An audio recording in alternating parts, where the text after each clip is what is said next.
a un mundo necesitado.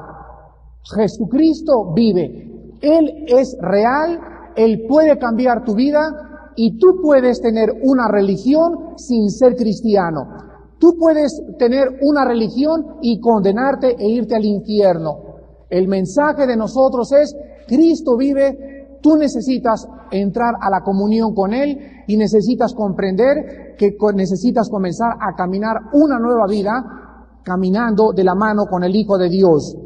Vimos también que a través de Él fue el canal que Dios usó para que recibiéramos nosotros la gracia y el apostolado para obedecer a la fe. Vimos también que hemos sido llamados no a ser ya de las discotecas ni del mundo. Hemos sido llamados a pertenecer a Jesucristo. También hemos sido llamados a ser santos en toda nuestra manera de vivir. A ser honestos con nuestras esposas, honestos con nuestros hijos, honestos en nuestros impuestos, honestos en la forma como estaciono mi coche, honestos en la forma como camino en la calle, honesto en toda nuestra extensión de la palabra, íntegros, de acuerdo al Salmo 15. ¿Quién habitará en tu tabernáculo? El que es íntegro de corazón. Necesitamos ser íntegros para caminar con Dios. Y en último lugar vimos también el último domingo que Dios nos llamó a que tuviéramos paz. Y Él nos desea esta paz. Así acaba Pablo sus epístolas o las comienza. Gracia y paz a vosotros. Dios anhela que nosotros estemos llenos de su gracia y que todos los días, aparte de haber hecho la paz con Él por medio de la sangre y de su muerte, que tengamos una paz, una experiencia continua que llene nuestros pensamientos y llene nuestro corazón en un mundo de ansiedad, en un mundo de preocupaciones, en un mundo de necesidades. Que seamos gobernados por la paz y que sepamos que en cuanto no tengamos paz, es un árbitro tocando el silbato en el corazón, diciéndonos, hay un problema en tu vida. Y este problema siempre es el pecado. O sea, el pecado es un ladrón y él es el único que nos puede robar la paz. Vamos ahora a ver los versículos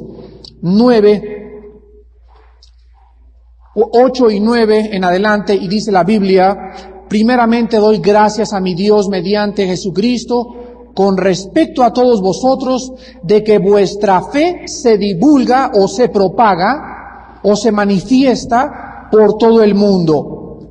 Porque testigo me es Dios, a quien sirvo en mi espíritu en el evangelio de su Hijo, de que sin cesar hago mención de vosotros siempre. Hago mención de vosotros siempre en mis oraciones, rogando de que de alguna manera tenga al fin, por la voluntad de Dios, un próspero viaje para ir a vosotros. La palabra divulgar es la palabra griega catalejo con K, y significa declarar o anunciar.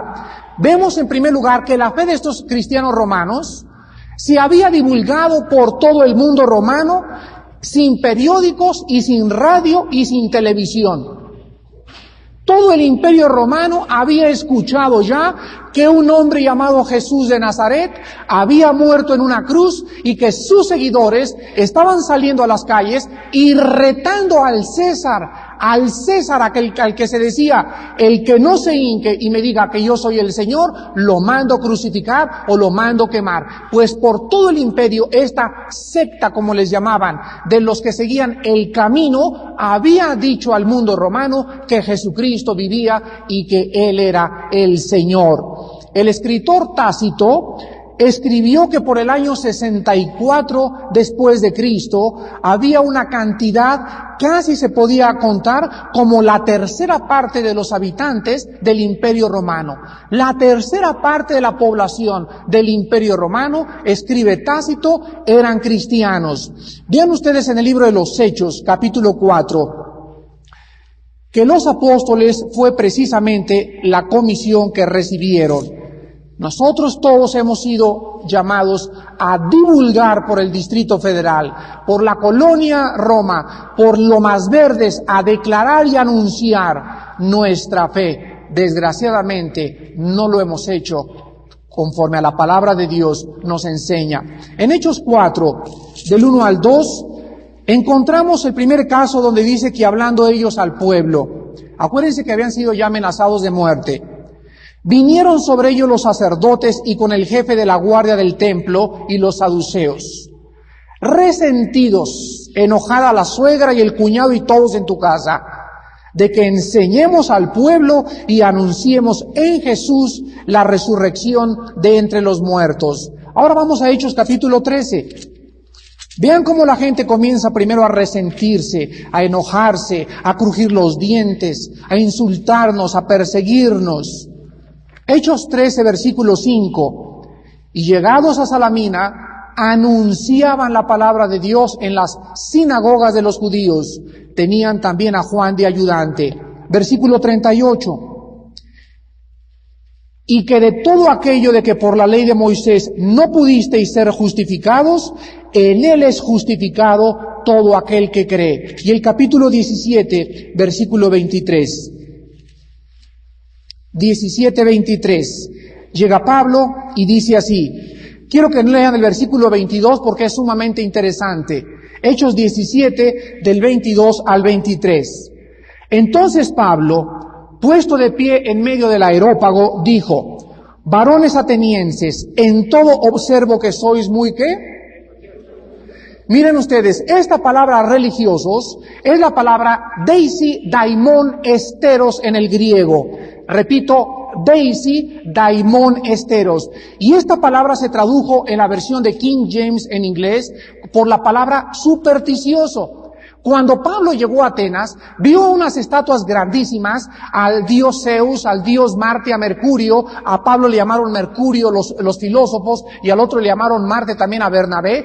Y cuando Pablo usó y les dijo, veo que son religiosos, la palabra deisi daimon esteros, que se tradujo religiosos, significa temor a los demonios. Temor a los demonios. Entonces la Biblia nos arroja mucha luz en el significado original de esta palabra, diciéndonos que cualquier persona que sea religiosa se acerca a Dios no con confianza, no lavando y purificado su corazón de una conciencia limpia por la sangre de Cristo, sino porque le han dicho y lo han amenazado que si no se acerca a Dios, lo va a castigar y se va a ir al infierno. Y la gente religiosa se acerca a Dios no para adorarlo en espíritu y en verdad, sino por miedo al problema que él pueda tener en el futuro. Yo no he conocido ninguna muchacha que no haya estudiado jamás en un colegio de monjas, que al salir del colegio de las monjas no haya salido amargada y hablando en contra de las pobres monjitas. No he conocido ningún muchacho que haya estudiado en colegios religiosos como La Salle, etcétera, etcétera, que salgan de la Universidad La Salle y que salgan blasfemando el nombre de Dios por culpa de los pseudo hermanitos lasallistas o como se llamen, o del Opus Dei o jesuitas o llámenles como quieran. Y siempre asocia el mundo la religiosidad de estas personas con Dios, y es una gran equivocación. Porque nosotros no vamos a ver a Dios en los lasallistas, ni en los jesuitas, ni en el Papa, ni en el pastor, ni en nadie, sino en la persona de Jesucristo. Y si tenemos nuestros ojos puestos en Jesús, no nos vamos a decepcionar. Entonces los religiosos, dice la Biblia, que 1 Corintios 10, que cualquier cosa que los gentiles sacrifican, ¿a quién lo sacrifican?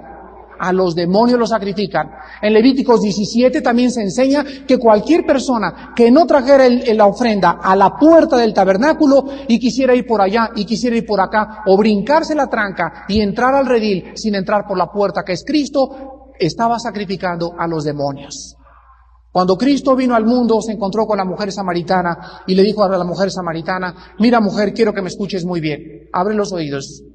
Ustedes adoran lo que no saben. Y eso es lo mismo que nosotros podemos decirles a los religiosos del siglo XX. Te han enseñado a adorar a alguien que no sabes ni quién es, no sabes ni qué es la misa, no sabes ni por qué te hincas, no sabes ni por qué te paras, entras y sales, durante toda la semana te olvidas de Dios, el domingo te acuerdas de Dios. Adoramos lo que no sabíamos, pero dice la Biblia, mas nosotros adoramos lo que sabemos, porque la salvación viene de los judíos. Mi Padre es espíritu y los que le adoran, es necesario que le adoren, no trayendo ofrendas, no trayendo una ola de mole, no yéndose de rodillas ni sangrándose las rodillas, ni haciendo mandas, ni haciendo peregrinaciones. Mi Padre es espíritu y los que quieran acercarse a mi Padre tienen que acercarse no con mandas, ni ritos, ni liturgias, ni sacramentos. Tienen que acercarse en espíritu y en verdad.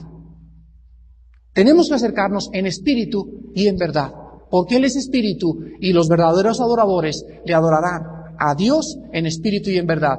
¿Saben cuál fue la primera palabra que se usó para los cristianos? Fíjense qué cosa más bonita. La primera palabra que se usó para los cristianos en la Biblia fue verdaderos adoradores. Eso es lo que es un cristiano, es un verdadero adorador. Es una persona que adora en verdad. Las personas religiosas no pueden llamarse verdaderos adoradores. Entonces ahí Cristo nos nombra y nos dice, porque Dios busca verdaderos adoradores. Dios busca cristianos. Y solo el cristiano puede acercarse en espíritu y en verdad a Dios. Entonces aquí, continuando el versículo 23, Pablo les dice, porque pasando y mirando vuestros santuarios, hallé también un altar en el cual estaba esta inscripción: al Dios no conocido, al que vosotros adoráis, pues, ¿qué dice? Lo mismo que Cristo le dijo a la mujer samaritana. Ustedes están adorando estatuas, están adorando santos, están adorando vírgenes, no tienen oídos, no hablan, no se caminan, no tienen nada absolutamente, adoran lo que no saben. A esas personas que ustedes adoran sin conocerle, es a quien yo les anuncio. Esta es la misión cristiana en el mundo del siglo XX. Tenemos que introducirnos en un mundo pagano. No se diferencia absolutamente en nada el Imperio Romano con el Distrito Federal, con Pachuca o con el Bajío o con Salamanca o con Irapuato, etcétera, etcétera. No hay absolutamente ninguna diferencia, porque los estatuas de Zeus y de Neptuno y de la diosa Éfeso y los ídolos que adoraban ellos son los ídolos que seguimos adorando nosotros en el siglo XX, aquellos que no han conocido la verdadera adoración. Este es nuestro mensaje, y cuando nosotros vamos con ese mensaje y divulgamos nuestra fe, ¿quiénes creen ustedes que nos van a comenzar a perseguir? Nuestros propios familiares, porque estás tocándoles algo durante lo cual ellos han vivido durante toda su vida. Entonces no esperes y vengas, ay, hermano Armando, ¿qué hago? Mi mamá no me quiere. Oye, ¿qué querías? Todos tenemos que ser perseguidos. Es que mi papá está muy enojado porque voy al servicio. ¿Qué creías que te iba a decir, mijita, te felicito? Ayer estaba platicando con una muchacha que me dijo, Armando, he sido alcohólica por 7 años. Y me convertí hace 3 meses. Y dejé totalmente de tomar. ¿Y qué crees que me dijo mi papá? No exageres, mijita, échate una copita de vez en cuando. ¿Es posible? Sí es posible. Porque es increíble, ¿verdad? Que podamos nosotros, hay padres que les han dicho, hijas, prefiero que te largo, o sea, el papá prefiere que vaya a la discoteca, que tome, que ande con malos amigos, pero nunca, jamás que cambie la religión de los Richelieu. El orgullo dentro del hombre, aunque el hombre no sabe, y aunque la hija se voltea y le dice, papá, bueno, ¿y tú sigues tu religión? Pero no vas a esa religión. Y entonces es cuando tenemos la oportunidad de hablar con ellos y decirles, papá, quiero que entiendas que siempre hemos adorado en esta casa lo que no sabemos. Pero tengan prudencia y sabiduría, mis hermanos, para acercarse con sus papás y con los suegros. También una muchacha hace 4 días llegó y me dice el hermano, es que llegó con la Biblia y le hizo a mi papá así, ¡pum!, en la cabeza por detrás cuando estaba cenando y le dijo que era un pecador borracho que se iba a ir al infierno. Imagínate, nada más llegas así con tu papá, jamás tu papá te vuelve a escuchar. Necesitamos sabiduría para poder acercarnos. Pues regresamos a Romanos, y estos romanos habían divulgado su fe por todo el mundo. A continuación dice Pablo, en el versículo 9, testigo me es Dios a quien sirvo en mi espíritu, con respecto a todos vosotros, en el evangelio de su Hijo, de que sin cesar hago mención de vosotros siempre en mis oraciones. Quiero que noten ustedes, vamos a 2 Corintios 1:23, que constantemente Pablo pone de testigo a Dios enfrente de sus lectores. Pablo constantemente está llamando a Dios de testigo, que no está diciendo mentiras. 2 Corintios 1:23. Mas yo invoco a Dios por testigo sobre mi alma, que por ser indulgente con vosotros, no he pasado todavía a Corintio. Filipenses 1:8. Constantemente Pablo está llamando a Dios de testigo. Vamos a ver por qué. Filipenses 1:8. Porque Dios, otra vez, me es testigo de cómo les amo a todos vosotros con el entrañable amor de Jesucristo. Y ahora Primera de Tesalonicenses, que está ahí a la vuelta, capítulo 2. Primera de Tesalonicenses 2, versículo 5 y versículo 10. Porque nunca usamos de palabras lisonjeras, como sabéis, ni encubrimos avaricia. Escuche, otra vez. Dios es testigo. Versículo 10.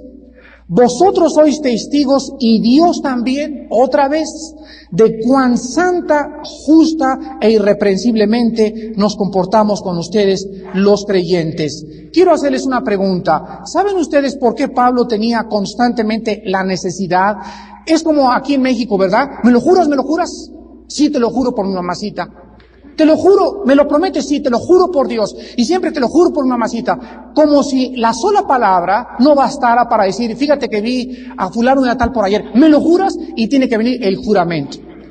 ¿Por qué Pablo constantemente no estaba jurando? Pero ¿por qué Pablo ponía a Dios de testigo? Porque Pablo sabía que en la naturaleza humana existen siempre motivos equivocados para que las personas duden de los líderes espirituales si los motivos por los cuales predican, si los motivos por los cuales hacen lo que hacen son realmente sinceros o son con dobles motivos. ¿No es verdad? ¿Cuántas veces nos han dicho a nosotros es que los desayunos de Villanueva son para hacer negocio? Creo que todos han leído que dice Asociación Civil No Lucrativa. Tenemos un contador y tenemos libros abiertos. Y cualquier persona que piense que Villanueva está haciendo negocio, lo único que tiene que hacer es solicitar una auditoría para que el gobierno compruebe que cada peso que entra en el desayuno nunca va a parar a ninguna bolsa de los miembros de Villanueva, sino que el dinero que está entrando a través de los desayunos es canalizado y usado para los objetivos que tiene en la declaración oficial y en sus estatutos Vida Nueva para México. El día que el gobierno encuentre que Armando Alducin se llevó 50,000 pesos del desayuno o que Pablo Moreno se llevó también otra parte por ahí, en ese momento vamos a parar todos a la cárcel.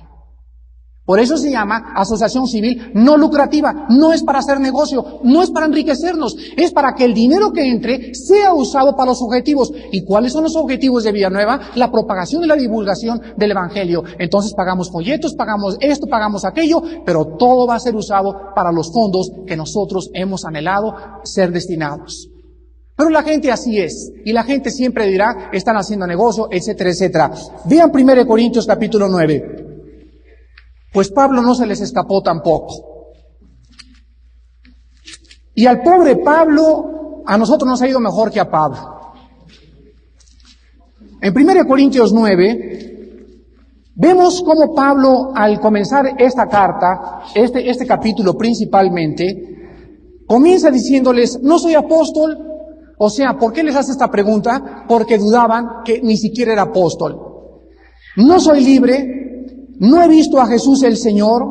¿No sois vosotros mi obra en el Señor? Si para otros no soy apóstol, para ustedes ciertamente lo soy, porque el sello de mi apostolado sois vosotros en el Señor. Los corintios tan carnales, tan degenerados moralmente, tan de todo, llegaron a mandar cartas y a decir, pues aquí viene un cuate, ¿verdad?, llamado Pablo, a pesar que la iglesia se había convertido por el ministerio de Pablo y de Apolos, comenzaron después de que Pablo se fue a hablar mal de él.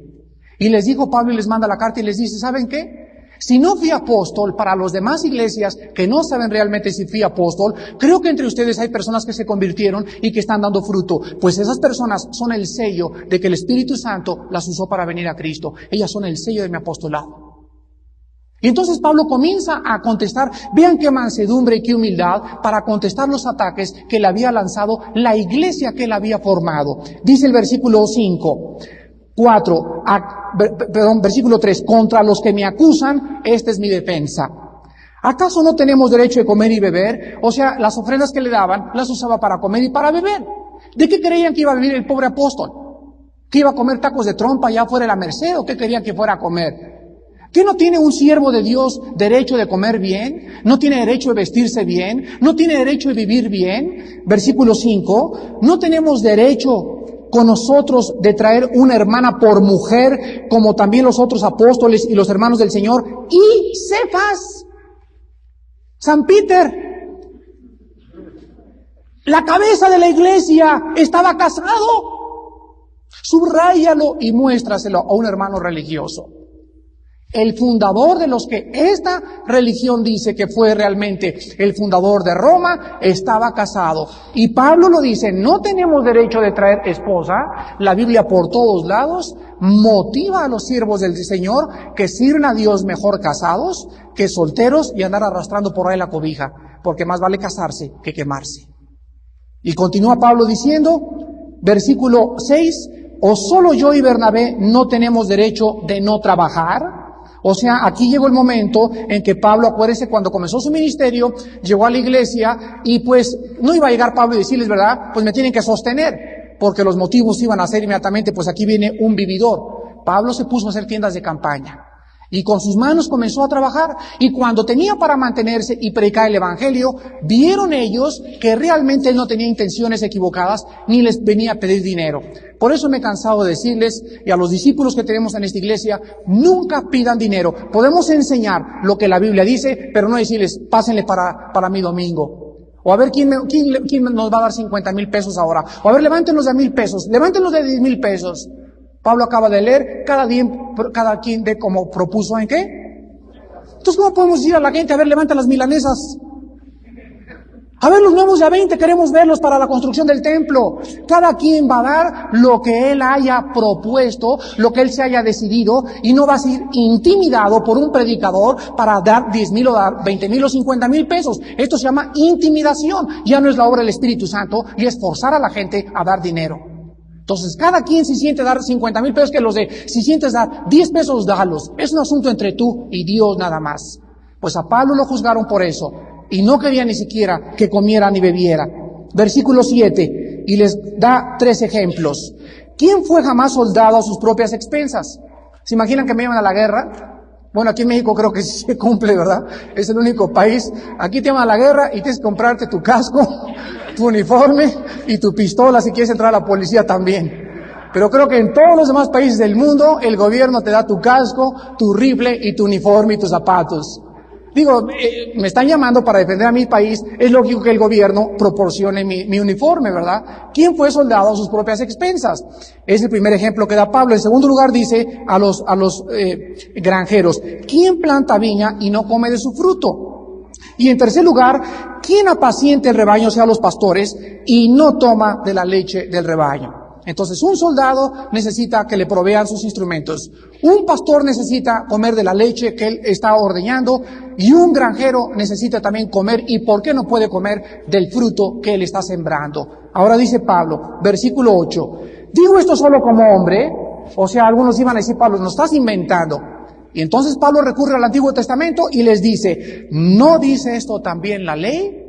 Para los que lo acusaban que estaba inventando, recurre a la ley. Y veamos qué estaba escrito antes.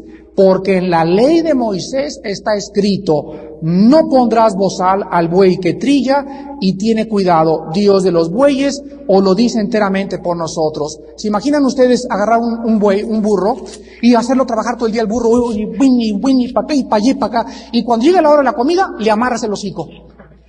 ¿Te imaginas? Oye, yo creo que lo más normal es que él tiene derecho a comer ahora. Por eso no pondrás bozal, no, ¿quién le va a amarrar el hocico a un animal que ha trabajado? Él tiene derecho a comer ese grano. Entonces dice lo mismo referente a los obreros de Cristo. Si Mauricio anda dando estudios bíblicos, si yo ando predicando la palabra, no tenemos derecho de comer, de beber, de casarnos bien, de tener una esposa, de que el hermano José tenga un cochecito que tenga llanta su coche, que él pueda tener dinero. No tiene derecho él. Él está trabajando y está sembrando. No tiene derecho a recoger, o no tenemos derecho a recoger entre ustedes lo que hemos sembrado en ustedes. Va un profesor de piano a tu casa y ¿cuánto te cobra? 3 horas diarias. Va un profesor bíblico y jamás te va a cobrar un solo centavo. Le vas a dar porque tú quieres. Y él no te va a cobrar para no poner obstáculo al evangelio de Cristo. Pero creo que el discernimiento entre los cristianos tiene que crecer y entender de que los obreros tienen que ser mantenidos por aquellos que son enviados. Y a continuación dice el versículo 11, si nosotros sembramos entre ustedes lo espiritual, ¿es gran cosa si segáramos de vosotros lo material? Si otros participan de este derecho sobre vosotros, o sea, todos te cobran clase de piano, clase de karate, clase de costura, y te cobran. Pero un maestro de la Biblia jamás te va a cobrar un centavo. Entonces es justo que tú le pagues a una persona y que aquel que está enriqueciendo tu vida espiritualmente no le ayudes en su ministerio. Versículo 12, si otros participan de este derecho, ¿cuánto más nosotros? Escuchen, pero no hemos usado de este derecho, ni tampoco lo vamos a usar, sino que lo soportamos todo por no poner ningún obstáculo al Evangelio de Cristo. Por eso Pablo, en cada epístola que mandaba, les decía, Dios me es testigo, porque él sabía que necesitaba recurrir a Dios para que los creyentes creyeran que sus motivos eran correctos. Ahora vean 1 Tesalonicenses capítulo 2. Primera de Tesalonicenses capítulo 2. No se crean ustedes, la vida de un siervo de Dios es muy sufrida, son demasiados los malos entendidos, demasiadas las persecuciones, porque la lucha no es contra los creyentes, es contra potestades y huestes espirituales de maldad, que están detrás de la gente tratando de arruinar el testimonio de los hermanos que están al frente de líderes espirituales. Primera Tesalonicenses capítulo 2, del 3 al 12. El mismo problema con esta iglesia. Y dice así, porque nuestra exhortación no procedió de error, ni de impureza, ni fue por engaño. O sea, Pablo les dice a los tesalonicenses, cuando yo llegué a la iglesia de ustedes, no llegué porque me gustaban las chavas de la iglesia. No llegué porque había una señorona por ahí que le había echado los ojos. Y no iba a dar clases bíblicas a esa casa porque me gustaba una muchacha que iba a esa casa. Cuando yo fui a ustedes a exhortarlos, dice Pablo, en primer lugar, la exhortación o las cosas que yo les dije no procedían del error. ¿Por qué? Porque un siervo de Dios tiene que estar preparado para trazar bien la palabra de verdad. Cuando un siervo de Dios comience con herejías y cuando un siervo de Dios comience con filosofías y que Buda y que Hare Krishna, etcétera, etcétera, es cuando descubrimos que ese hombre se ha pervertido. Tampoco procedió, dice la Biblia, de la impureza ni por engaño. Él no iba por el dinero. No iba para que le dieran dinero. Y cuando un maestro de la Biblia y cuando nuestros diáconos vayan a las casas de ustedes y tengan motivos equivocados porque les guste la feria o porque le están dando su domingo o porque le están dando sus ofrendas, ¿quién creen que sabe eso?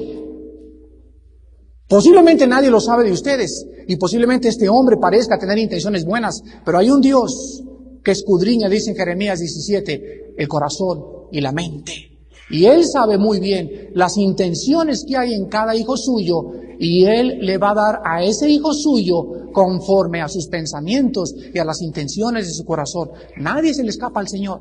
Por eso delante de Dios tenemos que tener las manos limpias, una conciencia purificada, andando con sencillez de corazón delante de Dios y delante de los hombres, porque hay un Dios ante cuyos ojos están todos nuestros caminos. Y a continuación Pablo dice en el versículo 3 o 4, sino que según fuimos aprobados por Dios para que se nos confiase el Evangelio, así hablamos. En otras palabras, antes de que sigamos sosteniendo a José Luis o al hermano José o a Mauricio, ellos en primer lugar, dice la Biblia, van a tener que ser aprobados por Dios. ¿Y cómo creen ustedes que aprueba Dios a un siervo?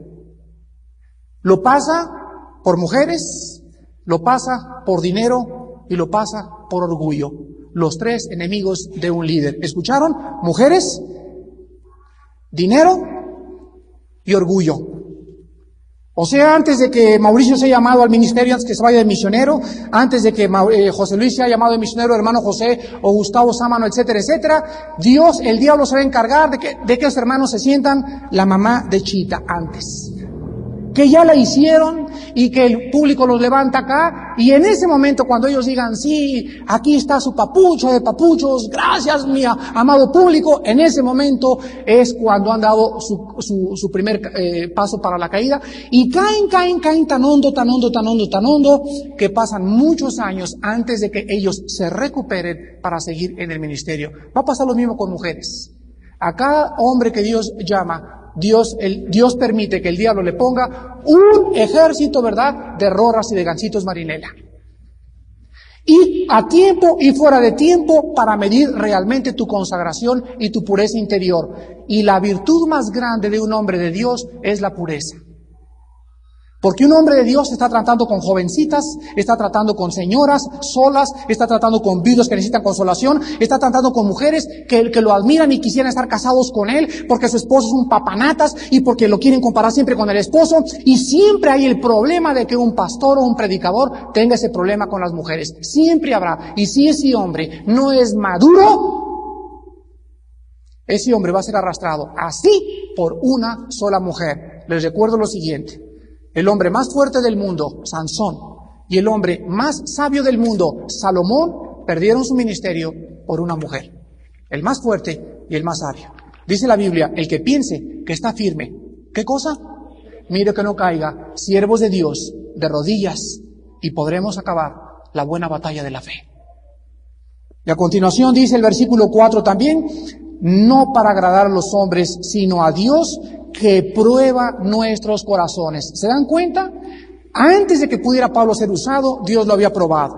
Había probado su camino, lo había probado con mujer, lo había probado con dinero, y vio que era un hombre sincero que amaba a Dios. Entonces, cuando viene el sello de Dios, ¡pum!, te aprueba Dios y te lanza y bendice tu ministerio, bendice tu casa, provee tus medios, y siempre Dios estará a nuestro lado. Porque hemos sido aprobados por Dios, y como aprobados por Dios, así hablamos delante de ustedes en esta mañana. Dice el versículo 5, nunca usamos palabras lisonjeras, como sabéis, ni encubrimos avaricia. Padre, y te compro tu 85 para el año que entra. O mira, fíjate, voy a hacer un viaje a Nueva York, Armando, no te quisiera ir con tu esposa a Nueva York, y no te gustaría $1,000 para gastar en las tiendas de Nueva York. Bueno, pues sí, realmente sí me gustaría, ¿verdad? Pues ¿sabes qué? Te pido un favor. Y estos ataques van a venir a los siervos de Dios. Y entonces el siervo de Dios se prostituye.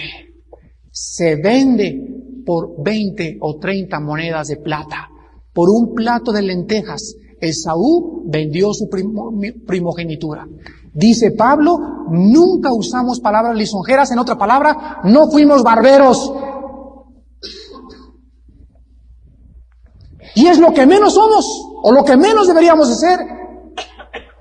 Porque en cuanto el siervo de Dios ve que las familias están tratando de, por el dinero que da, ya tiene que hacer las barbas, o no hablarles directamente, o al más ricachón de la congregación, ir a decirle en su cara, no te es lícito vivir en adulterio, y a mi iglesia no regresas aunque tú hayas comprado este templo, si tú no dejas a esa mujer, entonces ese siervo se prostituyó.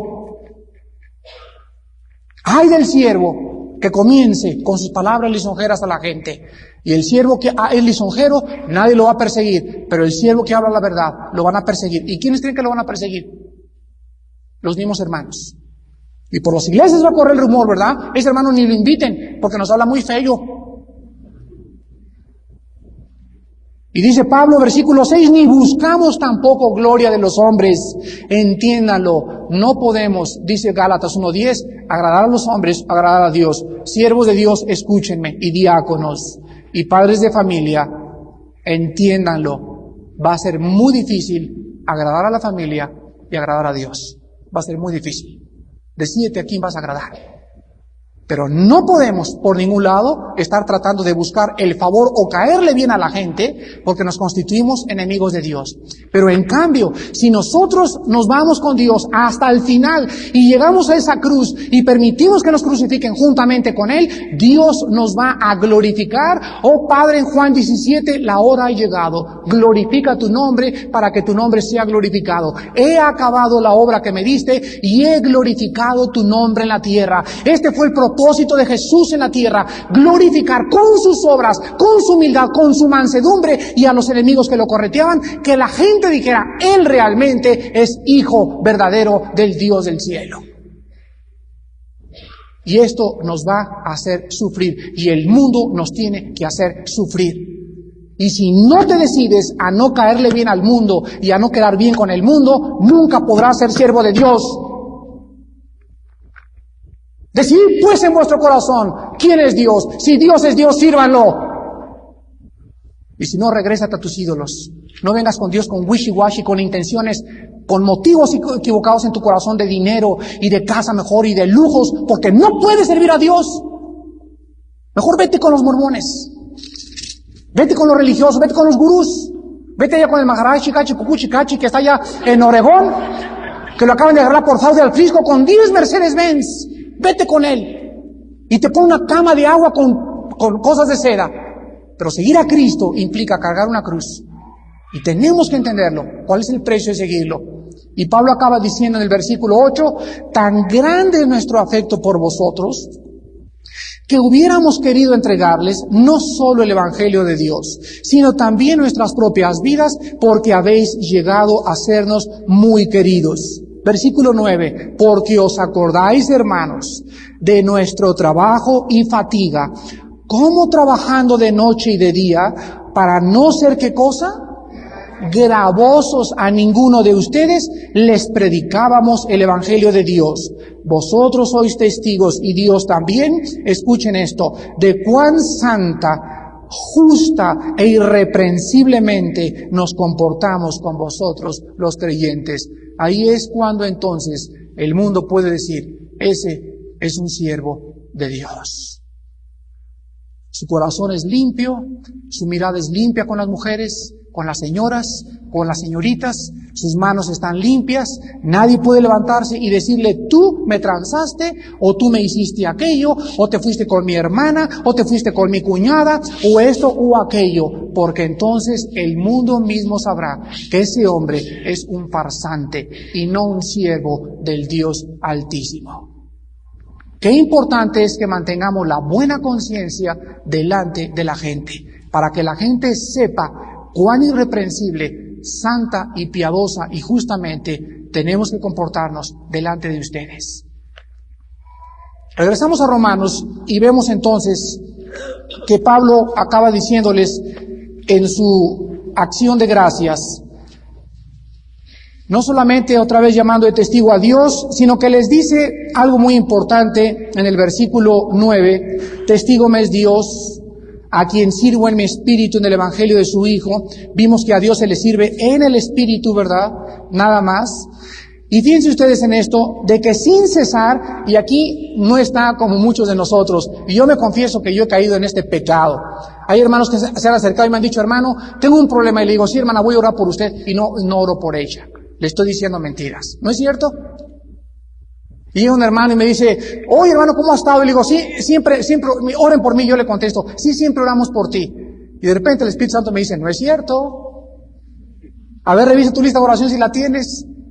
Y aquí Pablo está delante del Espíritu Santo y está diciendo, quiero que ustedes sepan, y Dios me es testigo, de que nunca me olvido de ustedes en mis oraciones. Esto impactó anoche que estaba yo meditando en este pasaje, impactó mi vida de tal manera que yo comprendí anoche más que ninguna otra noche jamás, cuando yo le decía, Padre, es que es increíble que este apóstol ore por los tesalonicenses, por Éfeso, por Tesalónica, por Filipos, por los Corintios, y que constantemente él esté trayendo a esta iglesia delante de tu trono. Yo me di cuenta que es importante, más que nunca en la época que vivimos, que cada creyente en esta iglesia oremos unos por otros, y que en esta tarde, antes de despedirnos, prometamos a Dios que vamos a orar unos por otros.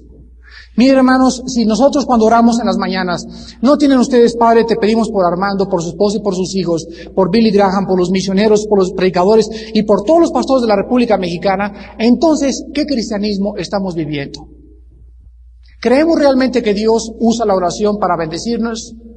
Yo quiero prometerle a Dios en esta mañana, cuando acabe mi mensaje, que yo voy a orar por ustedes hasta la segunda venida del Señor. Y le voy a decir siempre al Padre, Padre, te pido por la Iglesia Cristiana de México, por cada familia, por cada joven, por cada necesidad que tú conoces, te pido y los traigo al trono de tu gracia en oración para que tú derrames bendiciones sobre aquellos que te están sirviendo en espíritu y en verdad. Vean Efesios 6:18.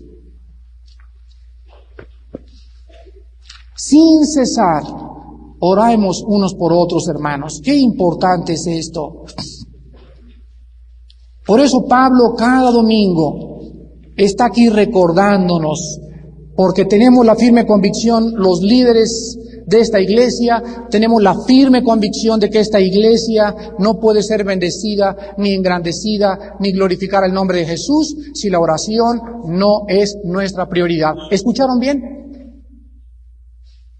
La columna vertebral de esta iglesia y de Vida Nueva para México y de cualquier organización cristiana tiene que ser una vida de oración. En Efesios 6:18 dice la Biblia, orando a cada ratito, dice, cada domingo, orando en todo tiempo, en toda oración y súplica en el Espíritu, y esto no es hablar en lenguas, y velando en ello con toda perseverancia y súplica por todos los santos. La palabra orar aquí es interesante porque hay diferentes palabras griegas para la oración. Y hay muchas personas que me han dicho que la oración, que orar en lenguas es orar en el Espíritu. Y yo les pregunto, entonces, ¿nosotros en qué oramos? ¿Con las patas? Y esta palabra que se usó aquí en Efesios 6:18 es la palabra griega proseuchomai, y significa, escuchen esto, orar directamente a Dios. Orar directamente a Dios, y aquí en esta palabra se incluye la petición, la confesión de pecados, la alabanza y la petición por todos los demás. O sea, porque ustedes saben que hay diferentes clases de oraciones. Tú puedes ir en tu coche manejando y ir diciendo, Padre, te alabo y te bendigo. Estás orando en alabanza. Esa es una clase de oración. Hay otra oración que se llama petición, es la palabra griega deesis, que te acercas y dices, Padre, te pido por mi esposa, te pido por mi iglesia, estás pidiéndole algo. Pero aquí en esta palabra proseuchomai involucra petición, alabanza, acción de gracias y todo lo que incluye la oración. Y les voy a decir lo que significa esto. Esta carta a los Efesios fue escrita a un grupo de cristianos maduros. Es la iglesia más madura del todo el Nuevo Testamento, Éfeso. Y es la carta más profunda del Nuevo Testamento en cuanto a doctrina. Es profundísimo el libro de los Efesios. Acabando Romanos, vamos a seguir con Efesios. Pero escuchen esto, Dios nos dice lo siguiente. En las mañanas, cuando yo me levanto y comienzo a orar, tengo que comenzar, la oración se forma en primer lugar, número 1, de alabanza. Y Cristo le dijo, enséñanos a orar, y les contestó Jesús, Padre Santo que estás en los cielos. Toda oración comienza dirigiéndonos al Padre que está ¿en dónde? En los cielos. Entonces es importante que cuando vengamos a orar a Dios, no creamos, aunque el Espíritu Santo vive entre nosotros, no miremos introspectivamente hacia adentro y creamos que Dios está aquí adentro, aunque sí lo está, pero tenemos que recordar al orar que estamos elevando una oración y que Él está allá sentado, su Espíritu está conmigo y el Hijo está sentado a su diestra. Nuestra oración no es al Espíritu Santo, es hacia afuera, es al Padre. Número 1. Número 2, nunca oren diciendo Señor Jesús, porque Cristo enseñó, dijo en Juan 14, en Juan 16, así oraréis y pediréis al Padre en mi nombre. Es Padre Santo y no muchos cristianos dicen Señor Jesús, Señor Jesús, Señor Jesús. ¿Por qué no debemos de pedir Señor Jesús? Y dicen ellos, es que Él también es Dios. Muy bien, aunque Él es Dios, es la segunda persona de la Trinidad. Y Él nos dijo, vosotros me amáis si guardáis mis mandamientos. Entonces debemos obedecer y seguir la línea bíblica de la oración. Siempre es al Padre. En el nombre de Jesús. Pero no cristianos que oran, Señor Jesús, danos esto, Señor Jesús, aquello. Es al Padre. ¿O qué no nos enseñó eso Cristo? Muy bien, entonces entramos y comenzamos a dirigirnos al Padre en la mañana. Inclino mi rostro sobre mi cojín. Padre Santo que estás en el cielo, santificado sea tu nombre. Antes de cualquier cosa, vengo a postrarme a ti y decirte, Padre, eres santo. Eres Dios, eres eterno, eres todopoderoso, y comienzo a recordar en mi espíritu y en mi alma y a mojar mi mente de quién estoy yo hablando y enfrente de quién estoy yo hincado. Hay personas que llegan y se hincan y se paran y se van. Ni siquiera se dieron cuenta que estaban enfrente del Rey del Universo. En segundo lugar, después de que la oración forma parte de la alabanza, viene en segundo lugar las peticiones por las demás personas. Padre, antes de pedir por ti, te pido por mi esposa, por mis hijos, etcétera, etcétera. En tercer lugar, viene la confesión de pecado. Ya que le alabaste, se fueron 5 minutos en alabanza. Padre, qué grande eres, qué lindo Cuernavaca, está precioso la carretera. Cada flor que veo, Señor, cada mariposa me habla de tu poder, de tu grandiosidad. Ahí se me van 5 minutos, hermanos. Se me van 5 minutos en pedir por mi familia, ¿no es verdad?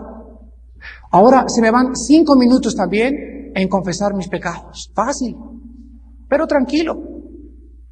Padre, examina mis pensamientos. ¿Qué hay en mi vida? ¿Hay algún motivo por el cual yo te estoy sirviendo equivocadamente?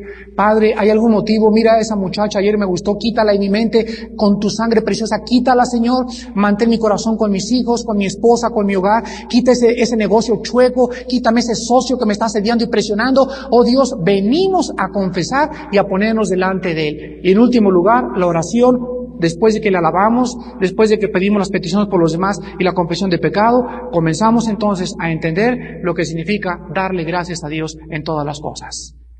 Yo me acerco y le digo, Padre, gracias en esta mañana por lo que no me vas a dar y por lo que me vas a dar. Por la salud y por la enfermedad y por todas las cosas que tenemos. Porque tú nos das y tú nos quitas, mi nombre siempre, mi corazón siempre glorificará tu nombre. La palabra prosuchumai aquí en el griego significa esta oración que les acabo de recordar ahorita. Ahora fíjense que se nos dice que esta clase de oración tiene que ser en todo tiempo. O sea que en la mañana tienes que alabar a Dios, bendecirlo, confesar tu pecado.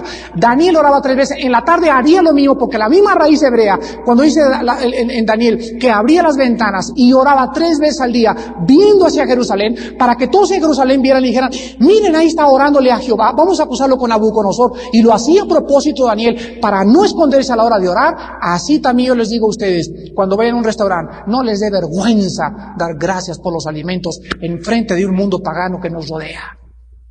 Hay cristianos que van a un restaurante y hay muchas personas a su alrededor y porque les da vergüenza que los vean inclinar el rostro y que se agarren todos de la mano en la mesa y que el mundo alrededor vea y diga, a esas familias ya no existen. Eso glorifica a nuestro Padre que está en el cielo.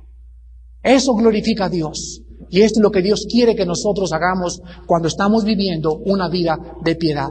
Hermanos, oremos unos por otros en todo tiempo y aprendamos a orar si queremos crecer en la gracia y el conocimiento de Jesús. Oremos. Señor, enséñanos a orar. Porque la oración es el medio de comunicación entre nosotros y tú. Y por medio de la oración nosotros estamos afectando nuestras vidas. Estamos afectando nuestro matrimonio. Estamos afectando nuestras casas y nuestro trabajo. Es la oración lo que afecta todo lo que nos rodea. Y sabemos que tú eres un Dios que te mueves a través de la oración. ¿Cuántas cosas estamos careciendo en este día porque no pedimos? El apóstol Santiago escribió, no tenéis simple y sencillamente porque no pedís. Y cuando pedís y cuando oran, no han aprendido a orar. Piden mal y siempre piden egoístamente. Nunca han comprendido que la oración comienza, Padre Santo, que estás en el cielo. Oremos todos. Santificado sea tu nombre. Vénganos a tu reino. Hágase, Señor, tu voluntad, así en el cielo como en la tierra. El pan nuestro de cada día, dánoslo hoy. Y perdona nuestras deudas, así como nosotros perdonamos a nuestros deudores. Y no nos dejes caer en la tentación, porque tuyo es el poder y la gloria y el reino por todos los siglos. Amén. Gracias, Padre, por habernos dejado este modelo, este patrón de orar. Y recordarnos que esta oración no la vamos a repetir de memoria como carretilla, sino que es el patrón para orar. Número 1, pidiéndote y recordándote que estás en el cielo. Recordando que venga tu reino que siempre debemos de pedir para que venga Cristo pronto. Así acaba Apocalipsis. Ven, Señor Jesús. Recordando también que es tu voluntad la que se hace en el cielo y en la tierra. No torciéndote la mano, Padre, ni obligándote a que nos cumpla las oraciones, sino recordando que según tu voluntad se nos ha olvidado cómo orar y pedirte también que nos libres del mal. Oh Dios, los ataques del enemigo se multiplican. No permitas, Padre, que caigamos en el pecado limpia nuestras mentes y nuestros corazones y permítenos vivir esa vida de poder que la oración nos puede hacer. Señor, en esta mañana hay personas que no te conocen, hay personas que vinieron por primera vez, hay personas que adoraban lo que no sabían. Esta mañana les has hablado a través de tu palabra y les has mostrado que ellos necesitan conocer con el entendimiento a quién están adorando, a quién están sirviendo, quién eres tú.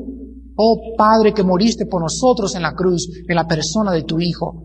Tú quieres que entendamos quién eres, y esta es la vida eterna, que te conozcan a ti. Padre, dales la vida eterna esta mañana a estas personas, a las que tú has traído para revelarte a sus corazones, y les pido a estas personas nuevas que vienen por primera vez, aunque no sean nuevas, si tú ya estás adorando con conocimiento y entendimiento a Jehová de los ejércitos. Si ya sabes quién fue el Padre de Abraham, de Isaac y Jacob, el Dios y Padre de Cristo, si lo comprendes, si lo amas, si estás enamorado de Él, si no lo estás, ven a la cruz esta mañana, arrepiéntete de tus pecados. No importa que seas católico, protestante o la religión que tengas, ven esta mañana a una cruz. Entiende por primera vez y sal con un entendimiento claro de qué significa ser cristiano. Invita a Cristo a tu corazón como tu Señor y tu Salvador, creyendo primeramente que Él murió y pagó en la cruz por todos nuestros pecados. Y si hay alguien esta mañana que quisiera venir por primera vez a esta cruz, ahí desde su lugar, le voy a pedir que lo hagas hoy que tu corazón ha sido preparado por el Espíritu Santo.